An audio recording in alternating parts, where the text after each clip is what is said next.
This morning, it just may be the most far-left agenda in our country's history on a presidential ticket. Because the Democratic ticket is now set. Governor Tim Walz's record in Minnesota includes everything from tax-funded health care for illegals to so-called gender-affirming care for minors, just to name a few, as we've been doing this morning. Joining us now for his first TV interview, his reaction to this ticket that he's fighting against them to have the right to go to the White House. All right, so Donald Trump is running scared. He don't like the fact that Kamala picked Tim Walz, to be the vice presidential pick. He running scared. He did an interview today with Fox, and on that interview, you can just tell that he's frightened by the pick. Your reaction to Governor Tim Walz joining Kamala Harris to go against you and J.D. Vance? I would say my reaction is I can't believe it. I never thought this was going to be the one that was picked. I know him a little bit. I helped him very much during the riots because his house was surrounded by people that were waving an American flag. Doesn't sound like very bad people. Now he's trying to say that it's the most communist ticket in American history if those two get selected. But there's never been a ticket like this. This is a ticket that would want this country to go communist immediately, if not sooner.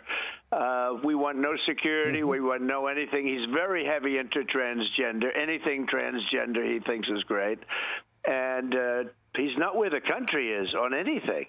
Mr. President, this is a shocking. Let me tell you, this is a shocking pick, and I think it's very insulting to Jewish people, and I think it's very insulting to people that want security. I think it's very insulting to anything having to do with making America great again. But the reality is, just a week ago, when he did an interview with the NABJ, he said that the vice president don't matter. You said it twice. When you look at J.D. Vance, is he ready on day one? Does he what? Ready on day one, if he has to be. I've always had great respect for him, and for the other candidates too. But I will say this, and I think this is well documented. Historically, the vice president, in terms of the election, does not have any impact. I mean, virtually no impact. You have 2 or 3 days where there's a lot of commotion as to who, like you're having it on the Democrat side, who it's going to be. And then that dies down, and it's all about the presidential pick. Virtually never has it mattered. Maybe Lyndon Johnson mattered for different reasons of what we're talking about, not for vote reasons, but for political reasons, other political reasons. But when asked about J.D. Vance, and I think that a lot of people would have to agree that J.D. Vance is just not a good choice. Whether you're a Democrat or Republican, you would have to say J.D. Vance is not a good choice. And probably one of the worst choices, probably the best thing he ever did for the Democratic Party was by picking J.D. Vance. That's just as bad as when John McCain picked Sarah Palin.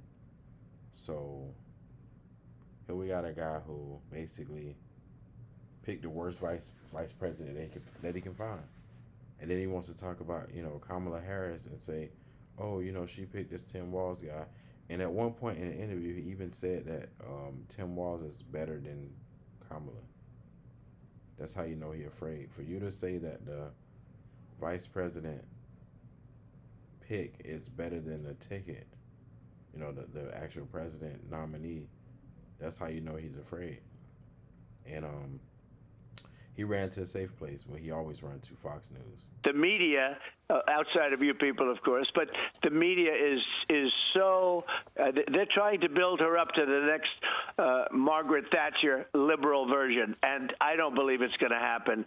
I hear she's hasn't taken one interview. She would never do an interview like this. That I can guarantee with any network. She doesn't do interviews because she can't answer questions. I don't know how she debates. I heard she's sort of a nasty person, but not a good good debater. But we'll see, because we'll be debating her, I guess, in the pretty near future. Fox News, at some point, y'all got to decide that Trump is just not it. And I feel like a lot of what Fox News is doing for the ratings, they picking Trump's side because that's the audience that they attract. But if you look real close, there's a few people on Fox News that are starting to turn their backs on Donald Trump. They're starting to realize how crazy and deranged and corrupt the MAGA movement is. It's getting to the point to where some of them are starting to say, okay, this is too far. And I know a lot of those people are willing to lose their whole everything, all integrity, all credibility over this MAGA movement, over Donald Trump. It's kind of hard to believe that, 8 years ago, when they allowed Trump to win and they supported him then, after 4 years of just horrible presidency, he left us in the biggest mess that he possibly could have left us in. But he wants to take credit for everything good that came out of the pandemic. And he wants to play the blame game for everything that was bad about the pandemic. He talks about when he left the office, mortgage rates were at 2%, gas prices were at $1.98. He talks about all of the numbers from 2020. You had low food costs. Everything was good. You could buy a house. You had low interest rates, 2% interest rates. You had gasoline at $1.87. Now it's $5. And by the way, going up very substantially. But you had gasoline at $1.87 a gallon. Nobody talks about that anymore. Nobody even can believe it's going to happen. It's going to happen again. We've got to get the energy prices down, and everything else is going to be tumbling down with it, the prices, because what Biden has done to the economy is so horrible, and what he's done to inflation in our country is just very destructive.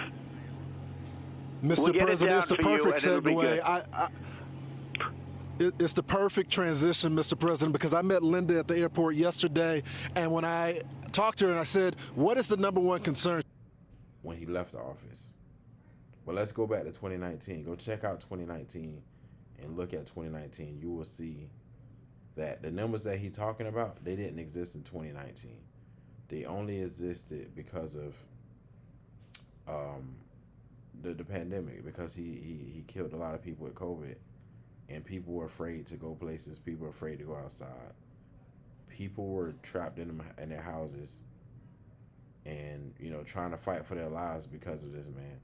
You take a guy who takes all of the credit when it's good and points all of the blame when it's bad. And a lot of y'all are going to support that.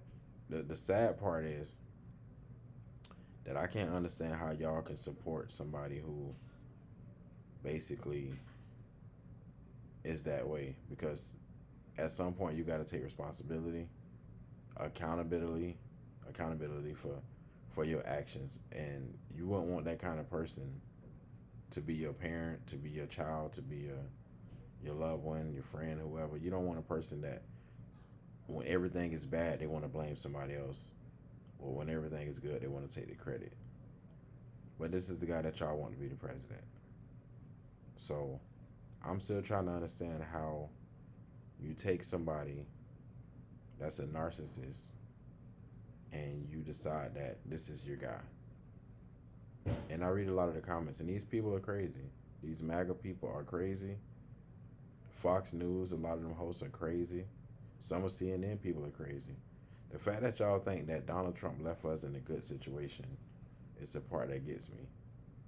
He always talks about how good it was, how great it was. Are you better off than you were 4 years ago? I would say yes, because 4 years ago we were wearing masks. We were being, a lot of people were sick. A lot of people was afraid to come outside. The prices that he keep talking about was so low. It wasn't that low. If you go to Walmart right now, you can see the prices are down. The inflation that he's talking about, he said groceries up 50% since he left office. Is he talking about 50% from pandemic numbers or 50% from 2019? Because if you go back to 2019, some of the prices now are lower than they were in 2019. If you don't believe me, look at Walmart.com. You can get a gallon of milk for under $3. And you couldn't get that in 2019. You couldn't get anything close to that in 2019. I hear these people talking about eggs or, oh, my eggs are $8. The eggs are not $8. They're like $2. I'm a person that goes to the store a lot, and I can tell you that the prices are not what they're talking about. Some things have went up, but a lot of things are down, and a lot of things have come down. There's a lot of rollbacks going on. I don't know where y'all shopping at. Now, if you're shopping at Trader Joe's or you shopping at Whole Foods or, you know, Sprouts, then you might see high prices. But go to Walmart. Go to Walmart and look at the prices. We're not talking about Publix. We're not talking about Kroger. Go to Walmart and look at the prices in Walmart. And you tell me that the prices are up like astronomically 50%. To say that if you believe that, then that would mean that the milk was $1 and some change. That would mean the milk was $1 and some change. That would mean the cheese was $1.25. That would mean that the eggs were, you know, $1.25 when he left office. And we're not talking about pandemic. You might have found some of those numbers during pandemic, but we talking about before pandemic. So Trump is running scared. All he's doing is lying like he always do. And if y'all fall for the propaganda, then good luck. Mr. Walz, Governor Walz, said this about you, that you don't understand kitchen table issues. Listen. Donald Trump's not fighting for you or your family. He never sat at that kitchen table like the one I grew up at, wondering how we were going to pay the bills. He sat at his country club up in Mar-a-Lago, wondering how he can cut taxes for his rich friends. Mr. President, what's your response to that?